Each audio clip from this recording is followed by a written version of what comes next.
Alright, today I'm going to be showing you a little bit about the under hood inspection when it comes to PMI. Obviously one of the first things you're going to be looking for is oil leaks, like what's coming out of, looks like the head of this air compressor.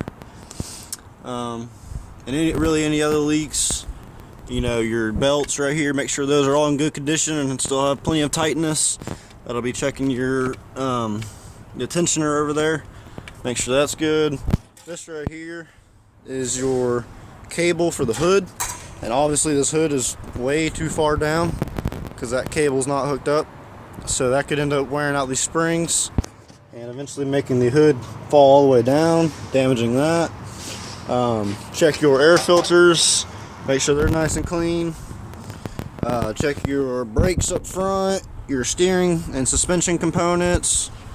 All your grease fittings. Obviously these are pretty dry, so I would say this needs a grease job. Come around and check all your hoses, all these fittings, make sure they're all tightened up. Check your steering gear fluid. Check all your wiring, which this looks like hell. Couldn't even tell you about all that.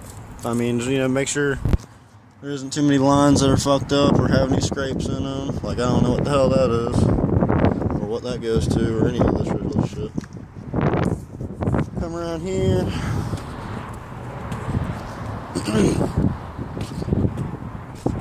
And you see another big leak coming out of the valve cover gasket. Well, that ain't no good.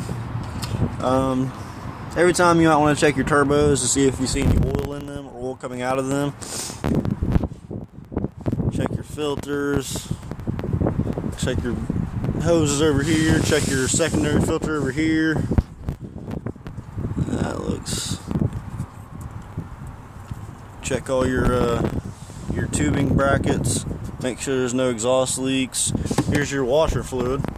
That is dry as shit, so you're gonna need to fill that back up. Check all your hoses right here. Really, this is just all about checking and making sure everything is in working order and all the leaks and deteriorated hoses need to be changed.